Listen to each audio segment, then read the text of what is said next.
one. Step number one, of course, securing the death certificate. Hindi tayo pwedeng mag-inbound pag walang death certificate. By the book yan. So, always remember na kailangan meron tayong hawak na death certificate. That's the first procedure. The next is where the necessary PPE. Of course, bago tayo mag-umpisa ng embalming, kailangan may suot tayong protective gear. And that's what we call the PPE. And then, number 3, andun na tayo sa embalming room. So what should we do is to turn on the exhaust fan. Ang exhaust fan natin ay nakalagay sa below the embalming table. Correct? Number 4. Okay. Salamat sa mga kasama ko dito. Very supportive. Yeah.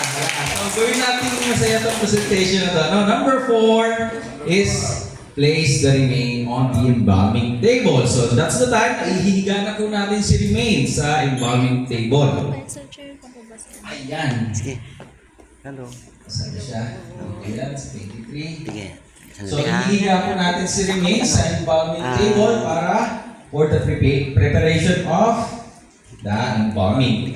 And then, next is, pag nahiga na natin si remain sa embalming table, what should we do next? Is to remove all the clothing and jewelry. Tatanggalin po natin yung damit at kung ano po yung nasa katawan po ni remain. Malinaw po. From 1 to 5. And then, ipapasok po yung 6 to the rest sa aking kasama.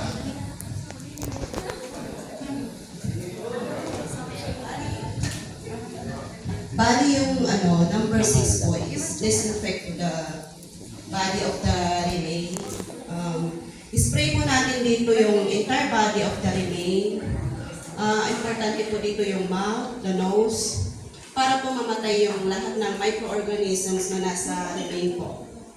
Then, yung number 7 po is relieve the rigor mortis. Dito po, may mnemonics po tayo para hindi po tayo mahirapan. Yung mnemonics po na frame.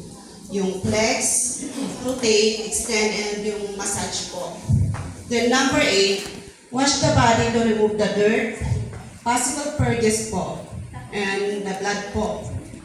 Then number 9, shave unwanted facial hair, but make sure po na may permission po from the family po. Then number 10, pose the facial feature. Dito po, close down natin yung mouth. Yung eyes din po kung nakabukas po. Then number 11 po. So the 11th step in the embalming phase is to prepare the solution. So in the Philippines, the most common solution that we use is formalin. And to prepare the standard diffusion ratio is to prepare 1:3. So that means, if andito pa yung formalin, we have to prepare hanggang ditong water. Tama po ba? 1:3. One part formalin and 3 parts water. And then the 12th step is to prepare the necessary equipments or instruments. So the 6 important instruments that we use is the flash jug, and then the gooseneck. Ito yung gooseneck, and then ito naman yung rubber tubing. Ito yung hand pump, and then the arterial tube. Oh, asa dito yung arterial tube? Ito po ba? Ito, tama ba? Ito. Ito yung arterial tube, and then the trocar. Hindi, trocar. Ito yung trocar. And this is the trocar. Ayan. So, next step is to select appropriate arteries for injection. So, kuya, pwede mo po bang ipakita sa amin kung ano yung best na artery and vein for injection? Lalabas niya? Yeah. Ilabas mo ilabas mo. Okay, ilabas mo. Ipakita mo sa mga kasamaan mo, sa classmate mo. Ang kailangan po natin, yung sinasabi ni ma'am na artery, yung po yung pinapasok dun yung gamot. Tapos yung vein, dun yung tayo nagdi-drain. Yes, and ano yung tawag doon, kuya? Na artery and vein. Ano yung tawag doon? Yung Ayan. yung valve. Ayan. So, yung best na artery for injection is called the common carotid artery, and then for vein naman is the internal jugular vein. And then the second, ito naman po, pakita mo po kung nasan yung second best arteries and veins for injection and vein. So the second best area which we can raise the vein is we call it the femoral artery or the vein. So located po siya dito sa atin. So ang sabi ni Sir Jumar kahapon, you need to do the sign, L sign. So from here, so it should be here. Sa baba. So dito. So dito magkakatsamba. Dito. Wala turuan. So dito ka mag-iwas, mag-incision. So dito mo yan yung femoral artery. Gets? And remember po na yung artery is for injection and then yung vein is for drainage lang po. So the next step naman po is to position the body as directed by the funnel. Pwede niyo po pong ipakita. yung tatlong position na pwede. So, paano po yung straight? Ayan, ganyan po. And then yung open palm. And then yung repose naman po. Ay, tama. Yes. Okay, and then for the next one is to inject the embalming solution. Yung prepare natin kanina. Ano nga po ulit yung ratio ng formalin? Yeah. 1:3. Very good. And we need to remember rin po to do a slow injection, so that takes about 12 to 14 minutes per gallon. Ayan. So next step. Number 16, monitor the distribution of the arterial injection. There are different ways to determine the distribution of the embalming solution in the body.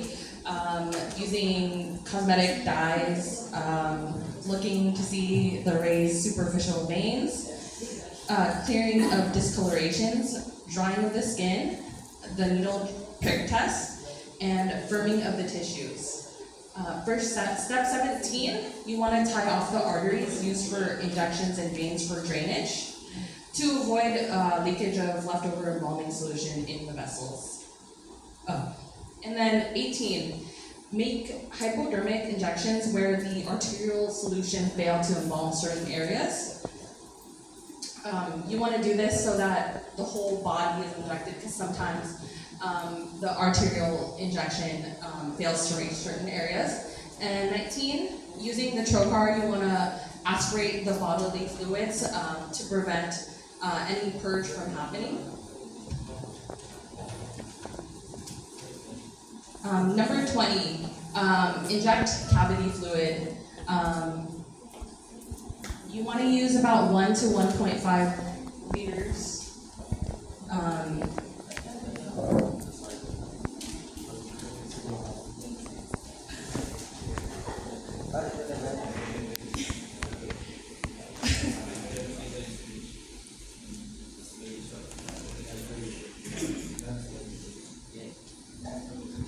Okay, so let me continue what you're saying.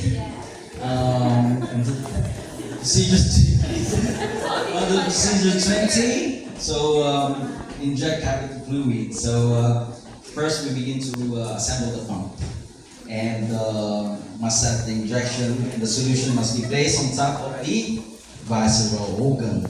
So remember, there is a 1 to 1.5 liters can be used, and of course, use a strong solution of 2 parts formalin and 1 part of water dilution kapag dapat mataas yung formalin level niya for strong bombing. Right? Thank you. So, thank you ladies. So, let me continue until the end. So, number 21, step 21.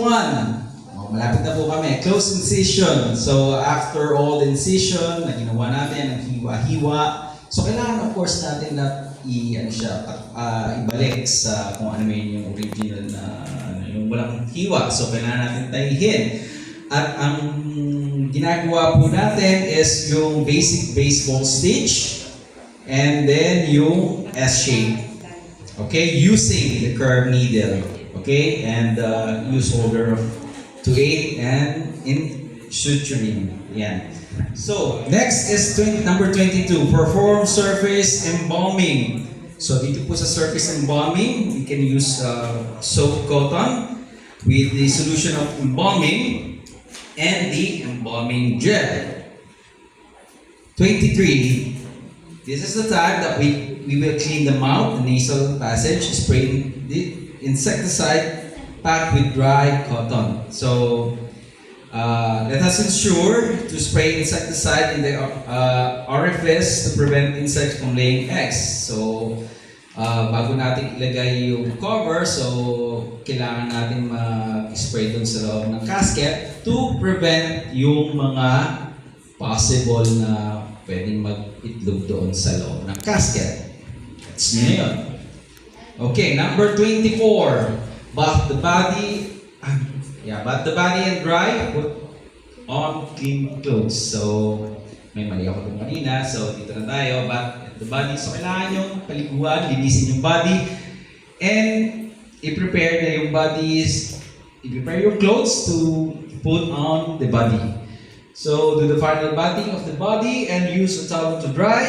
Use a hand towel on the face. Prepare the cosmetic application. Put on clothing. Next, 25. Undertake restoration. Make final arrangement of facial features. Dito na po tayo mag-umpisa for the cosmetics. Okay? Yung restoration may include the application of wax. 26. Apply cosmetics on face and hand. Low dye hair. So, part pa rin ng cosmetics. So, kailangan natin ayusin yung mukha, yung kamay, yung buhok. And the last, number 27, position the remaining the casket. So, ito na po yung kanina sinasabi ko. Spray insecticide doon sa casket para i-place yung remain. And dapat po, with the respect, so kailangan natin ilagay yung remain doon sa casket na may pag-iingat pa rin. Okay, that's all for the embalming phase. So, we are going to discuss the post-embalming. So, post-embalming po, step 1, dispose properly and accordingly always generated. So, after po natin mag-embalm, so what should we do is to dispose yung mga sinuot natin. Umpisahan po natin, yung mga i-dispose natin, of course, kailangan categorize. So, meron tayong color yellow sa infectious material. The black color is for dry and non-infectious. And color red, and ito po siya sa pang-sharp na must be puncture-proof. Yellow and black man, unused chemical. And then the next, clean and disinfect the embalming table or room. So, parang sa bahay lang yan. So, pagkatapos natin gamitin yung mga ginamit natin, of course, kailangan natin linisin. Embalming room, table, and yung mga instrument po na ginamit natin. So, anong gagamitin natin malinis? Of course, yung detergent soap plus the chlorine solution. Number 3, sa post-embalming is yung pag-remove po natin ng PPE and dispose